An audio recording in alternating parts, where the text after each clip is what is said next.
Bienvenue dans cette courte vidéo qui a pour but d'illustrer une expérience historique menée en 1908 par les étudiants d'Ernest Rutherford. Alors, cette expérience a consisté à utiliser un échantillon de radium qui est radioactif, ça a été découvert par Marie Curie dans les années 97-98. Cet échantillon de radium est radioactif, émet un rayonnement alpha. Ce rayonnement alpha est collimaté, ça veut dire passe par une fenêtre et à une direction précise. Il passe ensuite dans une feuille d'or et on enregistre l'impact du rayonnement alpha sur une pellicule de sulfure de zinc en fait qui est sensible au rayonnement alpha et qui va laisser une trace. Donc on constate, et ça on en a déjà parlé, que la majorité des impacts se situent dans le prolongement du faisceau incident de rayons alpha.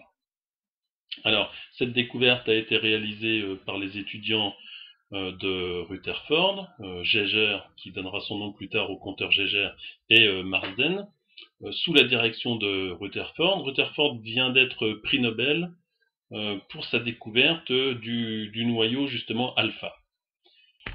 Alors on va s'attarder plus en détail sur ce noyau alpha et sur le noyau de radium qui a permis cette expérience. Alors, le noyau de radium a pour symbole 226,88, c'est-à-dire qu'il est constitué de 88 protons et 138 neutrons. Donc en 1898, le radium est découvert par Marie Curie, en compagnie de son mari Pierre Curie, et Rutherford est prix Nobel en 1908 pour avoir découvert que le rayonnement alpha issu du radium est en fait un rayonnement de particules d'hélium. Donc c'est un noyau d'hélium, et ce noyau d'hélium a pour symbole He, hélium, 4, 2. Donc c'est ce qui vaudra le Nobel à Ernest Rutherford. Donc en 1908, tout est prêt pour cette expérience-là. Le radium qui a été découvert par Marie Curie en 1898. Le rayonnement alpha dont on connaît les caractéristiques grâce à Rutherford. Et les étudiants de Rutherford envoient donc ce rayonnement alpha sur une feuille d'or. Donc on a l'atome d'or, que je vais représenter ici. Alors on le représente par une grosse boule.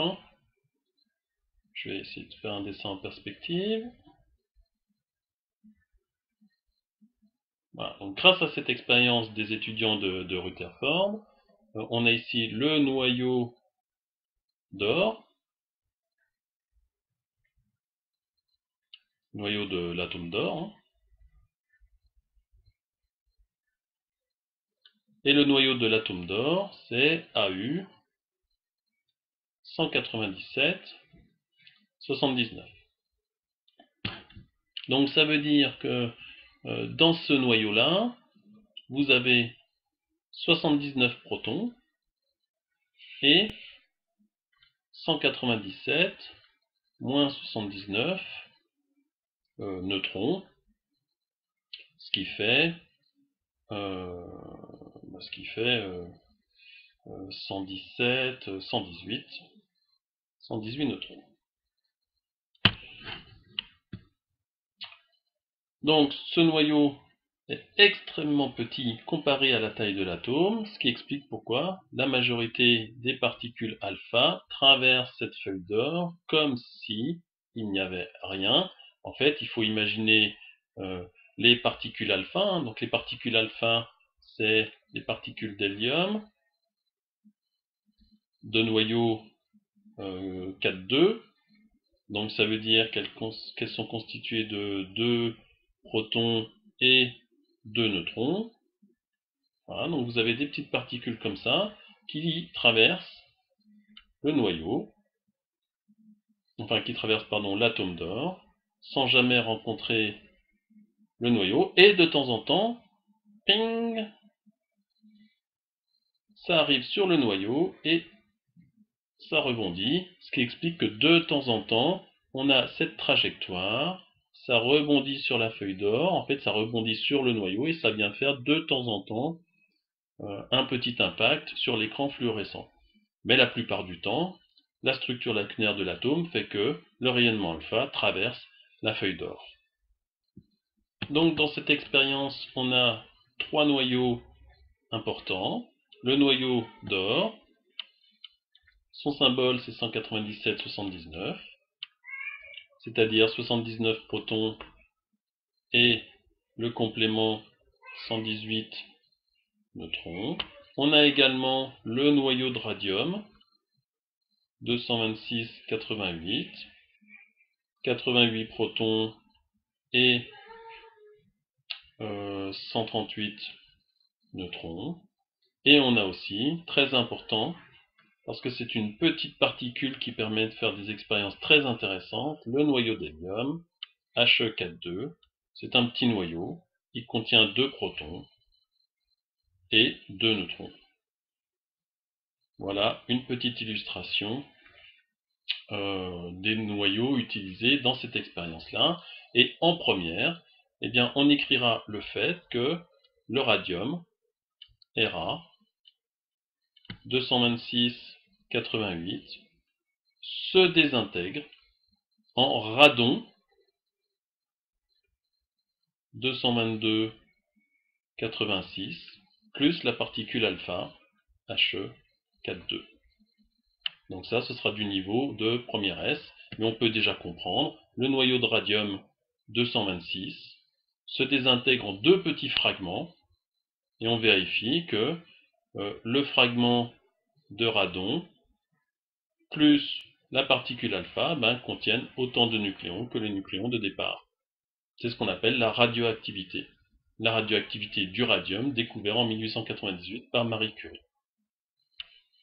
Donc si l'on reprend les trois noyaux qui ont permis de faire cette découverte en 1908, on a le noyau de l'atome d'or, 197,79.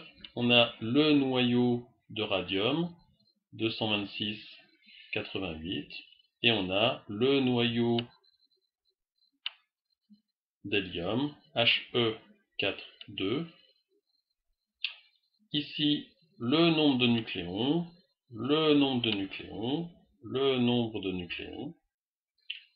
Dans une autre couleur, ici, le nombre de charges, le nombre de charges, le nombre de charges. Ce nombre de charges que l'on note grand Z.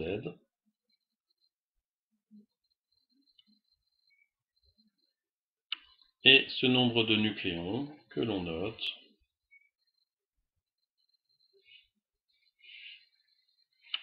grand A. C'est juste une convention d'écriture. Donc pour l'or, A égale 197, Z égale 79, ce qui donne 79 protons, et 197 moins 79, c'est-à-dire 118 neutrons. Le noyau d'hélium, He4,2, eh bien c'est A égale 4, Z égale 2, 2 ça nous donne le nombre de protons, 4 ça nous donne le total, il y a déjà 2 protons, il y a donc 2 neutrons. Et le noyau de radium, le même principe.